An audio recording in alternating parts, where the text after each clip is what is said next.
Hey everybody, it's author Bryan Smith here, and I am very excited to introduce my new book that hasn't even come out yet, but I get to read it to you guys this summer, and I hope that you guys enjoy it. Now, what is it about? So, over the years, I've been seeing lots of different peer pressures. And when we think about peer pressure, typically it's always negative peer pressure. What does that mean?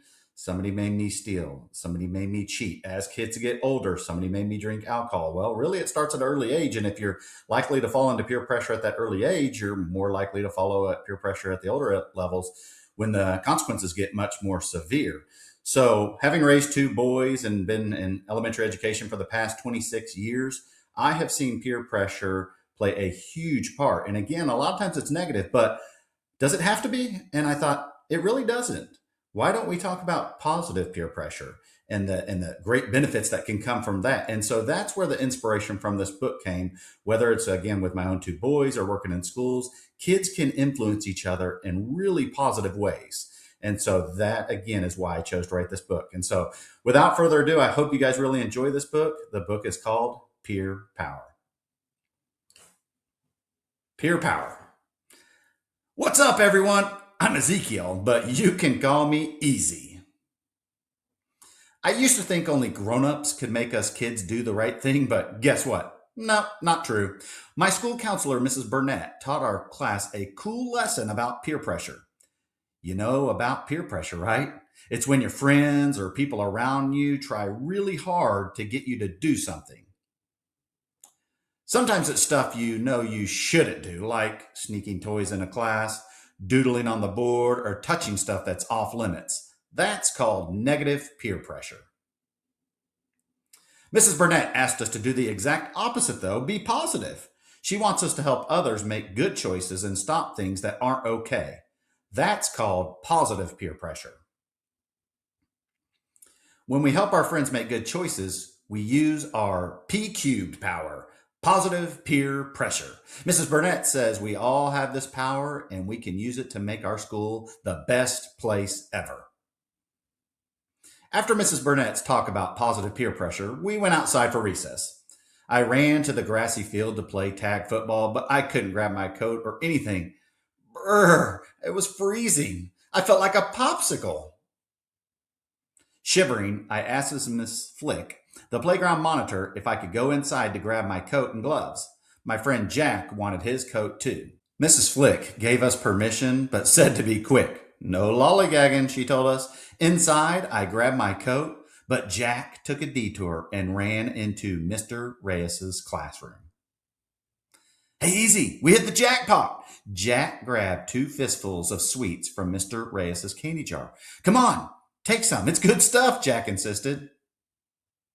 Right away, I thought about triple P power. Dude, that's like stealing. You should put it back. Are you joking? No. If you want candy, just ask Mr. Reyes. He'll let you have some. I just don't want him or anyone else thinking I stole it. How would you like it if someone took all your candy? Jack looked down at his hands, then at me, then at the jar. What he didn't already gobble up, he put back. I used triple P power, positive peer pressure, and it worked. On Friday night, I had three friends come for a sleepover. We played flashlight tag until my mom told us to come inside. We built a fort out of furniture and blankets, then took turns telling spooky stories. After my parents went to bed, TJ whispered that he had found a cool video game online. He turned on my gaming system and clicked something. A screen popped up with a warning. Must be at least 18 years old. TJ pressed. Yes. Wait, I said. We're not 18. So it's not a big deal, TJ argued. The game just has a few bad words, is all. It is a big deal, TJ. If my mom finds out, no more sleepovers. Come on, just shut it off. Yeah, Easy's right. I want to keep telling ghost stories anyway. I've got a good one, Max said. Zion nodded in agreement. 3 against 1. You guys win, TJ said. And he turned it off. In the morning, after my friends went home, Mom had a question for me. Tell me about that game you guys were trying to play last night. Huh? How did Mom know about that? Is she a psychic? Nope. Turns out my mom gets an alert anytime someone in the house tries to open inappropriate stuff online. So I told her everything that had happened. Kiddo, you do know what you just did, don't you? Mom asked. Stayed out of trouble? Yes, but you did more than just that. You, Max, and Zion helped TJ make a better choice. And he did. That's using positive peer pressure. That's right. I guess it is. On Monday, a bunch of us were playing Foursquare.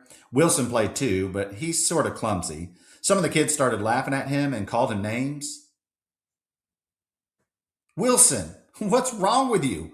Why are you so terrible? You're the worst. You're Wilson the worst, Sadie laughed. Joel and I gave each other a knowing look. We had to stop this. That's not cool, you guys. Don't say that. Joel backed me up. Yeah, that's supposed to be fun, and Wilson's just learning how to play.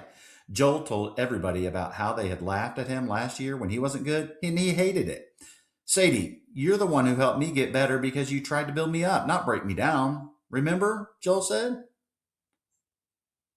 Sadie looked embarrassed. She told Wilson she was sorry for calling him the worst. The other kids apologized too. Soon everyone was cheering for Wilson. Foursquare suddenly got way more fun. All of us were high-fiving each other, laughing, and having a blast. A teacher saw what Joel and I did on the playground. She told us it was an awesome example of using triple P power. She said we stopped bullying type behavior from getting out of hand, and we did it all on our own. It's pretty cool knowing my friends and I can make things better and help others by using positive peer pressure. And if we can, you can too. Choosing kindness, respect, and empathy, and help your friends do the same. Remember, triple P is the best way to be. So guys, you just heard that story. Those were not made up situations. Those scenes that you saw in that story were real life situations that I've seen, at my school and stuff. And so again, it's stuff that absolutely happens. And most time it happens on a daily basis. So why don't we start children off early on, even at 3, 4 years old? Let's teach them about positive peer pressure and helping influence. So here's my challenge to you guys this summer. Okay. I want you to sit down with your kid, student, if you're working with children, and ask them, what's one thing you can do to try and influence a kid to make a better choice? I know in the summertime, a lot of people are playing sports. So maybe it's, why don't you take somebody who's struggling with something on the sports team, invite them over, help them out. Sometimes it's academics. Maybe you can help somebody in academics and stuff like that. And for sure, like in the situation, if you see somebody being mean to somebody, be that person that's going to stand up and help your friend out and say, hey, that's not cool. Or if you don't feel comfortable doing that, at least have that kid come over and play with you. Guys, I hope you enjoyed this story. It's a very meaningful lesson. I hope it makes a difference. And most importantly, I hope you guys have a fantastic summer. Thanks for tuning in. Have a great summer, everybody.